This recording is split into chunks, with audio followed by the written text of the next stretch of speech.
Hello and welcome back to the Flying Scotsman FM channel. As you'll have been able to tell from the thumbnail and from the introduction video, today we have simulated the transfer of João Félix to Chelsea. If you've been paying attention to the news lately, it is looking ever increasingly likely that he will be a Chelsea player by the end of the January transfer window. Now, as the deal stands, it looks like it is just a 6-month loan deal and there doesn't appear to be an option to buy at the moment. However, just to make the save a bit more interesting, I have just transferred João Félix here permanently. So what we're going to do is we will take a look, see how João Félix gets on at Chelsea, see if he potentially moves anywhere else, but we will just follow his career. Here we are in October 2025 and it looks like João Félix has already departed from Stamford Bridge and he is back at previous club Benfica, the club that he broke out and made his name. Now, let's just have a look and see how he got on at Chelsea, see kind of what went wrong for him. I mean, first season, 9 starts. I mean, he did come off the bench 33 times, but 9 starts is pretty poor. Second season, well, he started one game, one competitive game for the club. And then he came off the bench 9 times and he managed 1 goal that season. And then not much better in the third season with only 3 starts, 13 appearances off the bench, and 3 goals. It does look as well here that because of his poor club form, he has not been picked for the Portugal squad. And then in the most recent window, he made 2 sub appearances, scoring a goal before moving back to Benfica for £46.5 million, where he's already scored 4 goals in 6 starts and 1 sub appearance. We'll just have a look and see if he's actually won anything at Chelsea, see if it was worth his time going. So, first season, he was named in the best 11, then not too bad. He won a Europa League, won an FA Cup, and he was runners up in the Community Shield. But yeah, it does look like he's not had the best of times at Chelsea. What we'll do actually is we'll go and have a look and see why. And yeah, we can see right here. This is the reason why. Diego Simeone has become the manager of Chelsea. Now, a lot of people think that this is the reason that Felix hasn't lived up to his massive potential since he's been at Atletico Madrid. Many people believe that just Simeone's negative tactics have just really stifled João Felix, so no wonder he wasn't getting more game time. But what we'll do is we will fast forward, see if he stays at Benfica for a couple of years, or see if he stays there his whole career. So we will fast forward and we'll be back soon. Here we are back in the summer of 2028 and João Félix is back in the Premier League. He has been here for some time already. We just holidayed a little bit longer than I had planned, but he was only at Benfica for the 1 season, which is why I didn't want to come back straight away. So we'll just take a look at that season with Benfica. 18 goals, 11 assists and 41 starts. That is exactly how you get the best productivity out of João Félix. That's what he can produce. That form won him a move back to the Premier League and to cash-rich Newcastle United, who are looking to push on and become one of the more dominant sides in England and in Europe. So let's just see if he's managed to bring that form back across to England. So in his first season in Newcastle, in 52 starts, he's got 26 goals and 10 assists. Chelsea will be kicking themselves. That's the sort of return that they should have expected from him. But Simeone did not fancy him at all, which does not surprise anybody.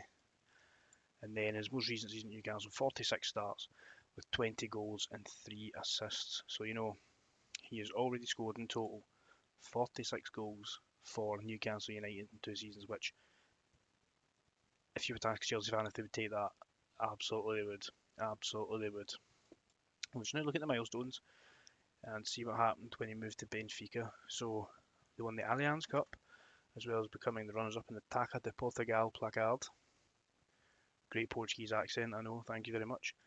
And then so far with Newcastle, he's been the runners-up in the UEFA Europa League, the Emirates FA Cup, and in the Carabao Cup. So, you know, they are getting to finals. They are getting there. They just need to get that little bit extra, just to push over the line and hopefully win some trophies in his time at the club. During this as well, they have also won the ever prestigious UEFA Nations League, that trophy that everybody wants to win these days. We'll also just take a look and see if he's won any awards in the last couple of years.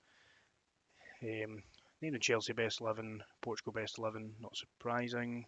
Team of the Week, Player of the Month, Benfica Best 11, third place in the Portuguese Premier League Top Goal Scorer Award, Portuguese Team of the Year. Has he won any awards at Newcastle United?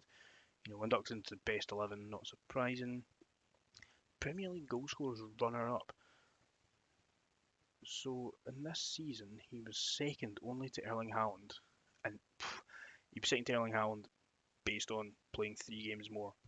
I mean, they've got the exact same goals and assists record, so came down to how many appearances they made, and unfortunately, João Félix had made just a couple more.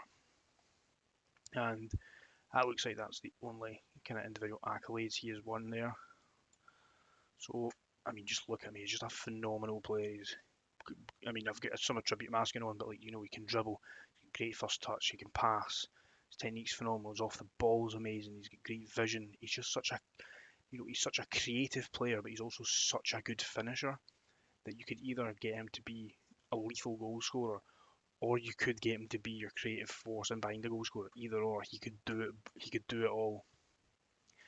Look at his transfer value as well. Actually, I've just noticed 129 million to 386. So, I mean, I don't think he's going to be leaving Newcastle anytime soon.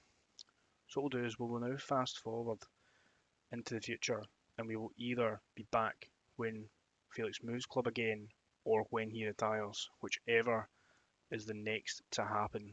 So we will see you again, and hopefully you're enjoying the video so far.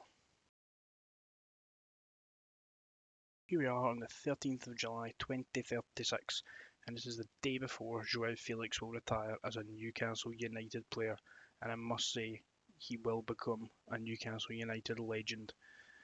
So let's just take a look and see how he has got on through the rest of his career.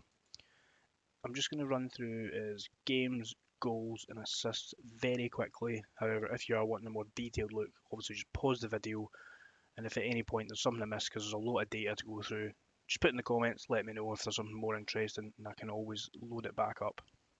So, where we left off, he scored 20 goals and 3 assists.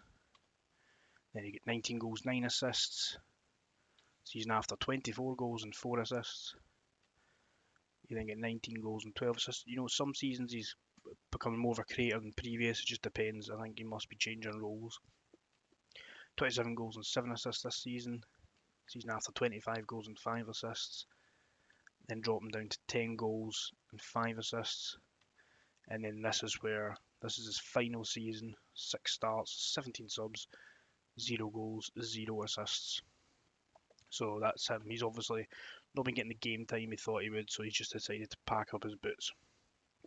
Now, we'll just take a look and see what they have won with him at the club. So this is where we left off. So, UEFA Champions League runners, I had to read that twice there. Runners-up in the UEFA Champions League in 2032, followed up the year after by winning the Premier League, finishing runners-up in the FA Community Shield. For getting vengeance and winning the Champions League in 2034, as well as in winning the World Cup with Portugal, and then winning the UEFA Super Cup. And then to finish off his career, 2036, with another Premier League medal. That is phenomenal, absolutely phenomenal. What we'll do is we'll take a look at his biography and just have a look through and read all his trophies off, as they'll be in a neater format. 2 Premier League titles in Newcastle in 2033 and 2036.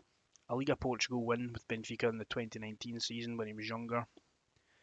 He obviously won La Liga with Atleti in 2021. He's won the UEFA Nations League in 2019-2027. That's my main trophy. That's the trophy I love. Said nobody ever. Then won the FIFA World Cup in 2034, as well as the UEFA Champions League.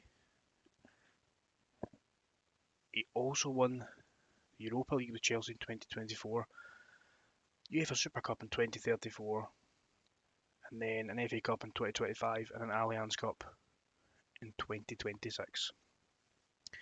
In terms of personal accolades, Obviously, a lot of these predate this save, as he won a lot of, like, Portuguese Young Player of the Year, stuff like that. European Golden Boy, we can see there.